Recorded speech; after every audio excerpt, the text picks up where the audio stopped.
first, Ryan's world feels harmless. Just another kid's channel featuring a boy, some toys, a camera.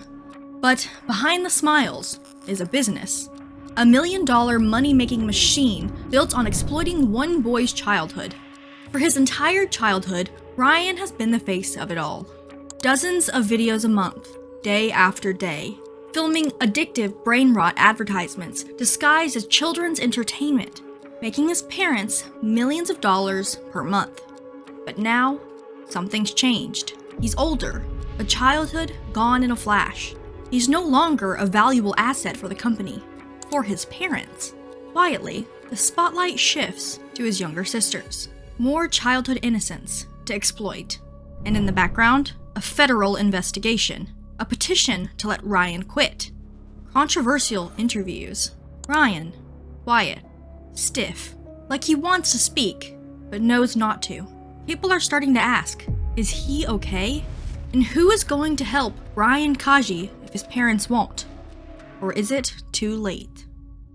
For most of us, all the double shifts, the sleepless nights, and the sacrifices in the world won't make us millionaires. Yet, at just 4 years old, YouTuber Ryan Kaji had already gained this status, and his fortune was only growing. In March 2015, at just 3 years old, Ryan Kaji became the face of the YouTube channel Ryan Toys Review, which featured him playing with toys, opening mystery eggs. I wonder what else is inside.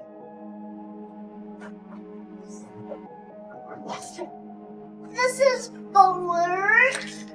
And embarking on scripted adventures. Hi guys, I'm Red Ninja Ryan.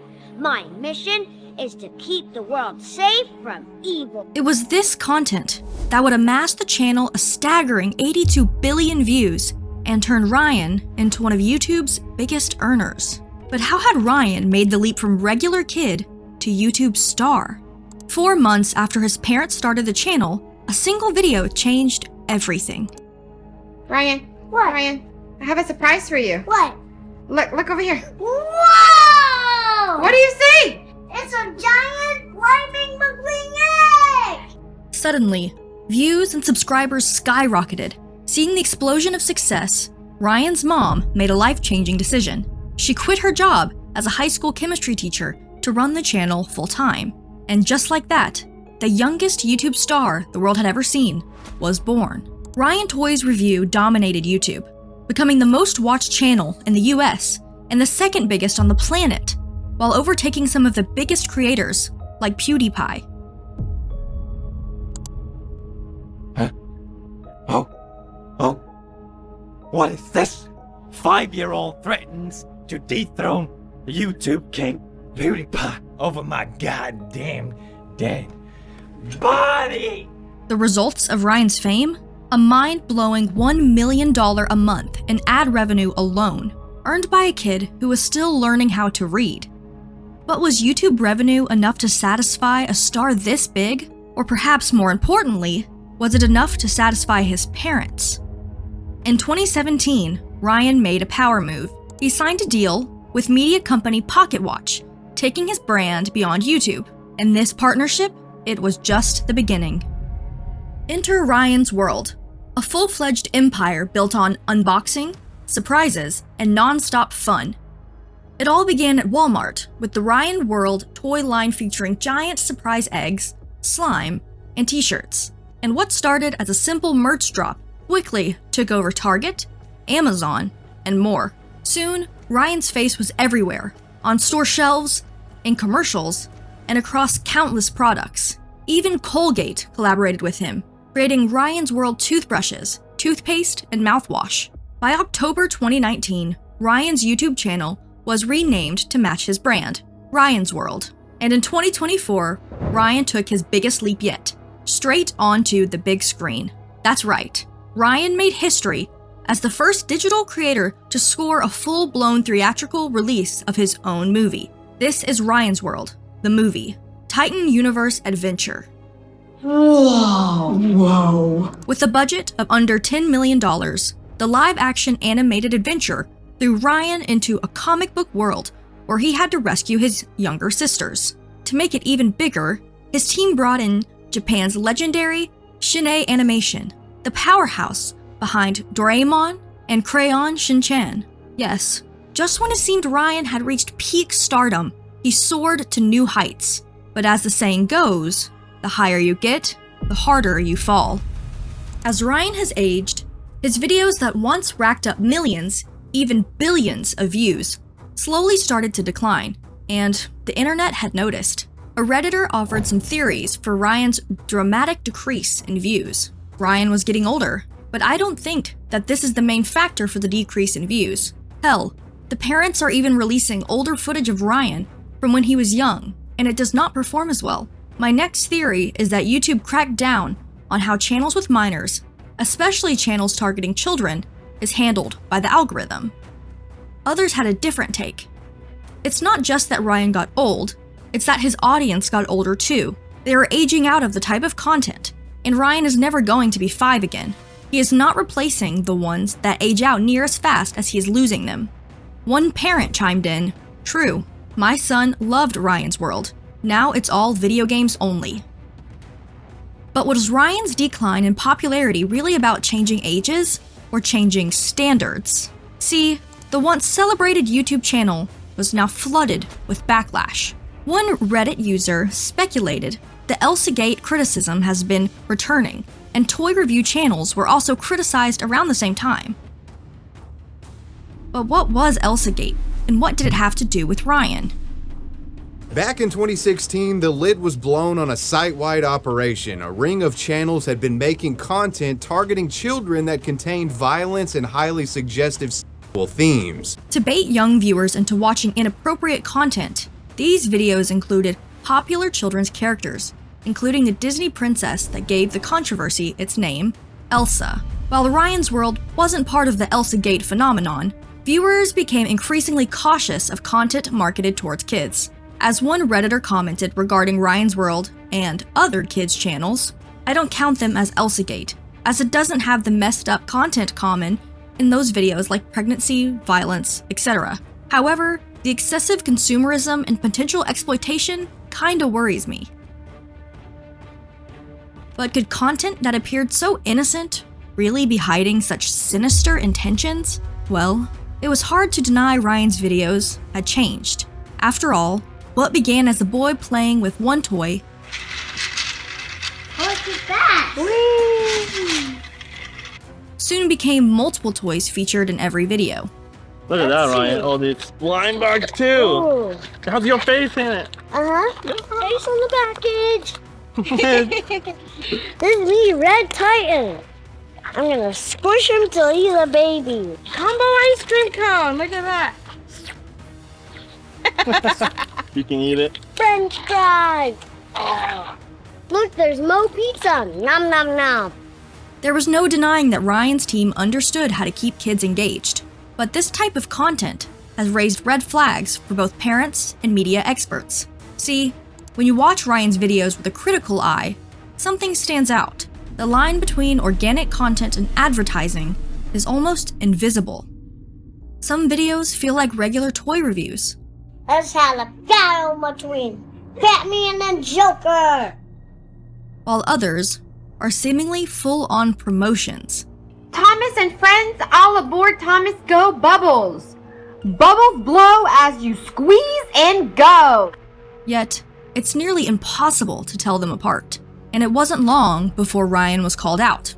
Back in 2019, nonprofit advertising watchdog organization Truth in Advertising dropped a bombshell accusing Kaji of breaking Federal Trade Commission rules. Truth in Advertising, a consumer watchdog company, is accusing Ryan Toy's Review of posting misleading advertisements in disguise as regular video. This was a major accusation, especially since young viewers can't tell the difference between a fun review and a straight-up commercial. In fact, Truth in Advertising claimed that millions of kids were being misled by sponsored videos disguised as innocent playtime. And we're talking big-name sponsors: Walmart, Hasbro, Chuck E. Cheese, Colgate, you name it. Ryan has teamed up with Colgate to help make oral care fun. Brushing my teeth makes me feel ready for school and excited to see my friends. Sure, Some videos threw in a tiny disclaimer or a quick thanks to the brand that sent the toys. This video shows Ryan's World products Ryan helped create. What's that? Or products. Ryan created this video with Chuck E. Cheese to promote the triple-loaded pepperoni pizza special and Ryan's new movie, Ryan's World the Movie Titan Universe Adventure, only in theaters on August 16th. But was that enough for Ryan's preschool-aged viewers? From Truth in Advertising's perspective, not even close. And the nonprofit wasn't alone in giving Ryan's World the side eye. The channel's constant push for children to buy the latest toys and gadgets, which often included Ryan's World products, has plenty of parents fed up. As one Reddit user put it, "I used to respect that little dude and his family. The earliest videos were cool, where they focused on giving their son some great imaginary play opportunities. But now, they're just shills for their own crappy toys. My kids don't know the difference, but I do, and I despise it. Just goes to show you, you either grow up the hero, or live long enough to see yourself become the preteen salesman for your own bullshit." Another parent replied, "Agreed. Their toys are equally as garbage as their show, more packaging than content, and the content has no value. I have to be extremely creative in trying to educate my 6-year-old why their products are not only a waste of money, but also really terrible for the planet. We decided that anything toy review related is no longer allowed in our household. In fact, some experts say that unboxing videos, which is one of Ryan's World's content, are like consumer for kids. It sounds wild, but Dr. Michael Rich, a pediatrician and director at Boston Children's Hospital, is serious. He says these videos get kids excited about opening a mystery box, but they don't engage their imagination. Instead, they teach viewers to follow a ready-made story that's all about wanting more stuff and sticking to certain brands before they even know what a brand is. What we know from the science is that all media are educational and children will learn whatever they're exposed to.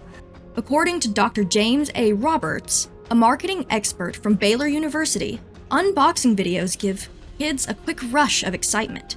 When the box opens, their brain releases a feel-good chemical called dopamine. But here's the problem: the happy feeling doesn't last.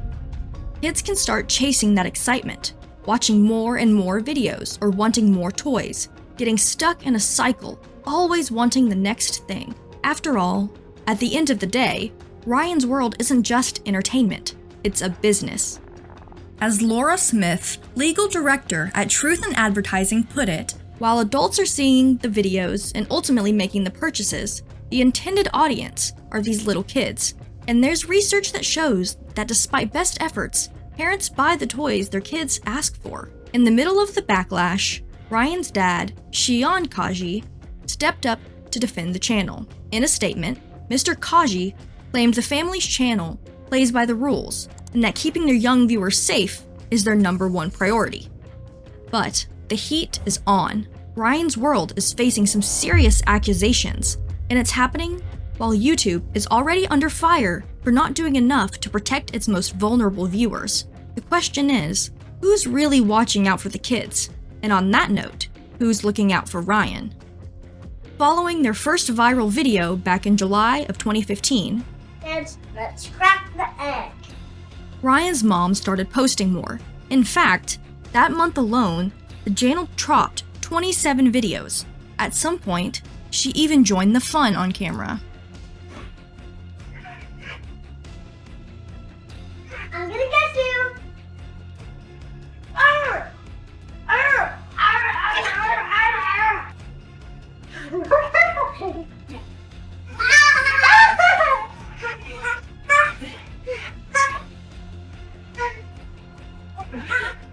The videos were shorter, but the uploads came fast and furious. Ryan was only 3, but it was clear that his parents were all in on the YouTube grind, and clearly, their hustle has paid off, as Ryan's World currently boasts 38.8 million subscribers. But according to his mother, from his very first upload, this was Ryan's idea. That day when you shot the video in Target, Ryan's first video, he's 3 years old. Take me back to that day. What sparked that moment? Really, just Ryan. You know, just one day, just out of the blue, he said, Mom, can I make a video for YouTube? And I was hesitant at first, you know, and I started watching the videos that he's watching. And then it seemed like they're having a fun time with their parents as well. So I just took him to Target. In another interview with Tube Filter, Ryan's mom shared the same story, but added that Ryan had asked, "How come I'm not on YouTube when all the other kids are?" When asked about how making videos was affecting Ryan and how he felt about YouTube, his mom answered, "Right now, he loves making videos. Every time I tell him we're going to film, he gets so excited. As long as he's loving it and it doesn't disrupt his daily routine, we plan on continuing. But the moment he's not having fun anymore, that's when it will be time to stop." At the time, no one questioned the parents' claims that they were putting Ryan's needs first. But as time passed and the business took off, suspicions grew. By early 2019, Ryan's world had exploded into something no one could have predicted. Mainstream TV shows, toy lines, and even an entire media company dedicated to video production. But with all that success came a growing wave of curiosity from people, all wondering who were the Kaji family behind the curtain. In September of 2019, the Daily Mail uncovered some shocking details about Ryan's mom's past. According to the tabloid, in May 2003, Ryan's mother, Loan Guan, was arrested for breaching probation, which had been imposed in 2002 when she had been caught stealing clothing at JCPenney department store in Alameda Mall, Houston. Her initial punishment was 40 hours of community service, a $150 fine, and mandatory anti-shoplifting classes. But since she ignored those penalties completely, she was sentenced to 2 months in Houston County Prison, though she only served half of it. Now, while some might argue that Loan's past shouldn't define her, the time of this expose could not have been worse. After all, if she was willing to break the law back then, what wouldn't she allegedly do for YouTube fame and money now? While the Kaji family did their best to project a wholesome family image, we try not to capture any moment that Ryan's in distress, any moment that we feel like he will not be proud of when he grows up. He's still a kid, so there's some point that we have, we lecture him for certain things. We don't want to showcase that. As the years passed, distrust grew, and by the time Ryan was a preteen, criticism had reached a fever pitch. A lot of viewers felt like Ryan wasn't enjoying himself anymore. One Reddit user commented, "The poor kid has visible eye bags and just sounds miserable. In no way should he be exploited in this way. It's going to have such a detrimental impact on his life, and there isn't anything he can do about it because his parents decided that a 3-year-old boy could decide his career." Another user wrote, "It's not Ryan, it's his parents. I saw a video or two of his, and he seemed so miserable doing it. No excitement in his voice at all. He only wants the toys and to play with it by himself without a camera shoved in his face. I feel sorry for the kid." Yes, Ryan had changed. His voice was noticeably deeper, the camera had to pull back just to fit him in the frame, and, according to viewers, the spark was no longer there. "Hey, Evangeline." "Hey, Ryan." "Thank you so much for being in the movie." "Oh, thank you." Oh, the dude's dead inside. See it when it comes out August 16th. "Tell everybody about the character you play." Let him retire. He just doesn't want to be there anymore. By the time Ryan's 13th birthday rolled around, the conversation wasn't just among fans. People everywhere were saying he needed to step away from YouTube. It got so serious that a petition popped up on change.org called "Let Ryan's World Retire," and it did not hold back. The petition alleged it wasn't Ryan's passion for creating children's content that kept his channel going, but the corporate greed of his parents. The petition continued, "We stand for Ryan's right to make his own decisions, his right to be able to take a break or to evolve his content, following his personal interests. We take a multi-layered approach to this issue, not as a call to cancel Ryan, but to let him retire from a profession he was pushed into as a child, or to let him diversify his content and pursue his true passions." Over on TikTok, clips of Ryan started making rounds, with captions like, "Let bro retire," popping up everywhere. 199,998, 999,999, 1 million. Morning workout complete. I'm ready for superhero school. While I head to school, Check out this clip from Ryan's World the Movie, Titan Universe Adventure. Is it? Let's check it out. Ooh, hey Red Titan. You know what, Ryan? Since I'm so excited, can I play first? Please, please, please, please, please. Oh, thank you. All right, let's see. Let's go. We're playing this all the time, so I know how to play this. We just have to run away from combo as usual. Let's see what the update is. Whew. Some comments expressed genuine worry over Ryan. This poor child. His voice says everything. There's no way he still wants to do this. Help, bro is gonna get hella bullied. For real, they should let him live his life now. As for the other comments, well, they were words that likely would have stung if Ryan ever saw them. My childhood is ruined now. Well, this is awkward. Bro is way too childish. While comments like this come with being a public figure, we can't ignore that Ryan was seemingly forced to become a star when he was just a toddler. But what impact was fame having on Ryan's mental health? Think about it. Most kids grow up with some level of privacy. They get to make mistakes and experience life without an audience analyzing their every move. But Ryan, his entire childhood, had been documented online for millions to see. From the time he was just a little kid, he's had to play a version of himself that might not even reflect his real personality. Plenty of people have voiced concerns about this, especially on Reddit. It's sad because most kids who grew up in situations like this never got a normal childhood. They're most likely so used to being followed basically 24/7 by a camera and being expected to be in character by their parents at this point. Imagine them attempting to go out in the real world independently. Yes, he'll most likely be well off financially if his parents were responsible and put it into some sort of fund, but he'll most likely be deprived of most social skills needed to function in society. I just wonder what it does to someone's mental state. To never really have that clear divide between what's content and real life. It's utterly dystopian. Yes, Ryan has essentially become a product. His name, his face, his reactions, everything about him has been monetized for content. But what toll does this take on a developing mind? Well, some social media users fear the damage is already apparent.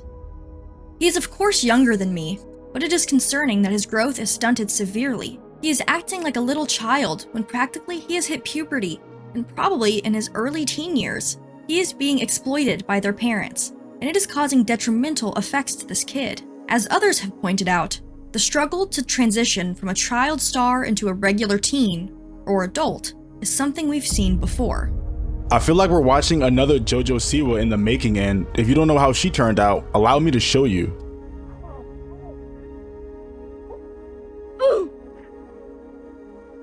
God help us. In 2017, even PewDiePie foreshadowed the dark side of Ryan's situation before anyone else. I would love, when I was a kid, to open a bunch of toys. But at the same time, it's like, it's something off about it. It's kind of like seeing child stars on television, because you know, like, their parents are literally forcing them to do it, and it's just something sad about it, and I can't help but getting the same vibe. Some also speculated that receiving constant toys and rewards for content could have a serious impact on how Ryan processes the world. Even if he's joyful on camera when playing with said toys, the level of random reward paired with always being on camera would affect a developing mind. Playing up a persona so frequently and being given every compulsive desire for viewership revenue really does affect adults. Imagine how it'll affect children. It's easy to assume that since Ryan appears happy on camera, everything is fine. But what happens when the cameras turn off? What happens when he grows up and realizes his entire identity has been shaped around entertaining an audience? People are already making fun of him online, and as he gets older, it's likely only to get worse. Kids can be ruthless, and growing up as the face of kid YouTube, that's not exactly something you can just shake off. Because at the end of the day, the only person who has to pay for what they're doing is Ryan. And I don't mean pay as in monetarily, I mean pay as in socially. Do we really believe that with the way teens are now, Ryan will not be bullied severely for his old videos? But if his parents are worried about any of this, they aren't letting it show. Instead, their entire focus remains the same as it always has, on Ryan's world. But how much of the Kaji family's life really revolves around content? Back in 2019, Ryan's parents gave some insight into how demanding running Ryan's world had become. Behind the scene, it's a lot more work than somebody might think. It is very time consuming. I would do all the editing after Ryan goes to bed, so I would stay up several hours, after 9, 10 o'clock, and then I would wake up really early in the morning. Fast forward to August 2024, and the conversation has shifted from late-night editing sessions to a full-scale media production company. During an interview with John UC, Ryan's parents detailed just how much Ryan's world has grown. Yeah, for the production side, we own the studio in Houston. It's called Sunlight Entertainment, and we have full-time employee, about 30 to 40 employees, and it breaks down to video editors, producers, animators, voice actors, on-camera talent, script writers. Our company is mainly working on the production side of the content, and then we partner with Pocket Watch to produce Ryan's World toy products and TV series. YouTube production, we mainly handle it, and we produce over probably 20 videos each week. Each week? Yeah. Wow. Ryan's mother, however, made sure to clarify. Not all of them has Ryan. Yeah. So you're wondering, But not everyone was convinced that Ryan's role had been scaled back. It doesn't seem like he's filming less. It seems like he's filming more, considering the parents seem to quit their job and hired a team, and maybe have rented a space and probably a bigger house. There's no way they're actually giving their son the chance to say no to being in videos anymore. Still, when asked whether Ryan saw a future where he was no longer the face of the channel... Is there a day where the YouTube channels will be fully animation? Like, Ryan, are you going to keep making YouTube videos, given your interest to be an animator and maybe go behind the camera, like as you get older? Ryan answered. I think I will keep going for a while, yeah. Let's play that back. Notice how Ryan turns to his father as he answers, almost as if he's looking for approval. His father then gives Ryan a smile and nod, seemingly showing he's satisfied with his son's response. Interactions like this beg the question, was Ryan being coached? And if so, how did he really feel about his YouTube career? Ryan's parents made it clear that their biggest concern wasn't their children, but their audience. How do you guys think about the future of the channel and how much of that relies on having a human component as your kids get older? One thing we're thinking about is we want to make sure we cater toward the existing fan. 5 to 8 years old are our core demographic. Still, they claimed they were open to Ryan's role on the channel shifting. But at the same time, Ryan's growing up, and then he has new interests. We want to cater toward his new interests as well, new field. So maybe we'll start a new one, and then this Ryan's World channel, the existing one, maybe, like you said, animated character could take over a little bit, and we probably start casting some other on-camera kid talents and then on-camera talents. Yet what stood out to viewers was the fact that Ryan barely spoke throughout the interview. Why isn't Ryan being interviewed? If it's all his choice, he should have the autonomy to do so. I can't wait for the real Ryan interview in 10 years, and not just his parents being interviewed with him present. Next time, we need an interview with only Ryan. Yes, viewers wanted to hear what Ryan had to say when his parents weren't in the same room. After all, according to creators like I'm Actually Lazy, Ryan clearly didn't feel comfortable during the interview. And perhaps mom and dad had something to do with that. The interviewer asked such a normal question. He was like, so do you watch any YouTube? Which YouTubers do you watch? And when I tell you, he was so scared to actually answer this question. His mom and dad were gonna yell at him when they got home if he answered this wrong. What videos, creators are you watching right now? Well, I normally don't watch like singular creators. I just like to watch like a lot of different ones, usually about video games like Minecraft and Roblox. Do you like Mr. Beast content? What do you think about Mr. Beast? I think sometimes it's really cool. I think his content is really good, and sometimes I watch it. So yeah, I think it's just really cool. John also asked a follow-up question about Mr. Beast, which ended up shifting the focus back towards Ryan's parents. Have you ever had a conversation with Jimmy or anybody on the Beast team? Have you guys? Yeah, I met with Jimmy before.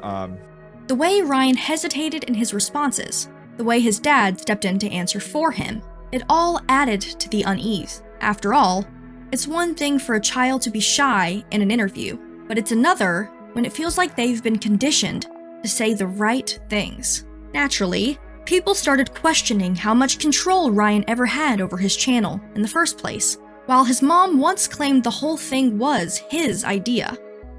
Really, just Ryan. You know, just one day, just out of the blue, he said, Mom, can I make a video for YouTube? The internet was no longer buying it. As viewers commented, I feel like his parents want this more than he does. Poor kid, fulfilling mom and dad's dream full-time. Mark my words, as soon as this kid hits puberty, he will go off the rails. See, if it's really Ryan's idea to be on YouTube in the first place, then why were his parents seemingly not accommodating the type of content he wanted to create? As one Reddit user said, it seems that if he had the choice, he would prefer to focus on gaming content, rather than the toy reviews that initially made him famous. Of course, whether his parents like it or not, eventually, Ryan will age out of children's content. But is it possible they already have their son's replacements lined up? According to the internet, toxic parenting patterns are allegedly repeating when it comes to Ryan's younger siblings. Or as one Reddit post put it, now that Ryan in Ryan's world is getting older, they are now starting to pimp out his twin little sisters. Emma and Kate first appeared in Ryan's videos back in 2016, when Ryan was just 5, and they were literal babies. Today we're gonna go at the park with me and my twins. Oh, twin sister? Squish, flop, flop. It's their first time. It's their first time ever going outside. Yeah, ever. Besides going to the doctor. And they've been featured in more and more videos as they've gotten older. Hi, Kate. So we just got this new jumper thing for Kate. And she is loving it. Hi, Kate. Look at her go. Look at her jump. There you go. See, you're at the mall. Let's go. Oh, not this store. It's too old for you. Let's go find a kid's store, okay? Whee! Oh, what did you find, Emma? Ooh, where's another bone? We found another bone. Can you find another bone? While a lot of parents do document family moments to look back on in the future, are Ryan and his sisters really making memories? Or are they just acting out scenes for the next video? As the Kaji kids grow up, their place in the spotlight is only getting more complicated. Take the photo shoot with the Wednesday Addams and Enid theme. Was this really what two 7-year-olds planned? Or was this their mother's dream? Emma and Kate are having their 7th birthday this summer, and we wanted a picture of them, and we're gonna make like a giant cardboard. So when Emma's first, she looks like Wednesday's face. Look at her face. Very monotone. Yep. 3, 2, 1. Oh, I love it. Yeah, baby girl. Woo. While the girls posed for their mother's photos, the yawn that escaped one twin's mouth showed just how draining content creation could be for children. Yet, the twins' exposure didn't stop at YouTube. Remember Ryan's movie? Pick it up! Now you pick it up! Ah! They're in that too. And the twins' increasing presence in content and projects. One Reddit user speculated, it seems like the parents' new strategy is to make Ryan's 2 younger sisters as the face of the channel, re-upload some older videos of Ryan when he was still a little kid, and slowly push Ryan himself out of the videos. Overall, I feel bad for Ryan, and for his younger sisters who are just being shoved into the same situation. The Kaji family has fully embraced the world of sharenting, turning their kids' lives into content for millions to watch. And sure, it's brought them fame, fortune, an entire empire built around their lives. But at what cost? See, while the $30 million Ryan allegedly rakes in a year might make his whole career seem worth it, he's not the one in control of his money. His parents are. Since 1939, Hollywood child actors have been legally entitled to a portion of their earnings, thanks to the Coogan Act. But for decades, kid influencers were left completely unprotected. However, That changed in August 2023. New this morning, Illinois has become the first state in the nation to try to ensure child social media influencers are compensated for their work. State Senator David Kohler of Peoria, who sponsored the bill, says many parents are pocketing the money their children have earned as influencers. This new law requires parents to save 50% of any earnings from content featuring their children in a trust fund, which the child can access at 18. But while states like Minnesota and California have recently enacted similar laws, the Kajis live in Hawaii, meaning there's no legislation protecting Ryan and his sisters from the potential greed of their parents. While these new laws are a step in the right direction, there's no erasing the internet's memory of childhoods that many believe parents had no right to share in the first place. Still, as long as people keep watching, the cameras will keep rolling, exposing kids' lives for views, one viral video at a time.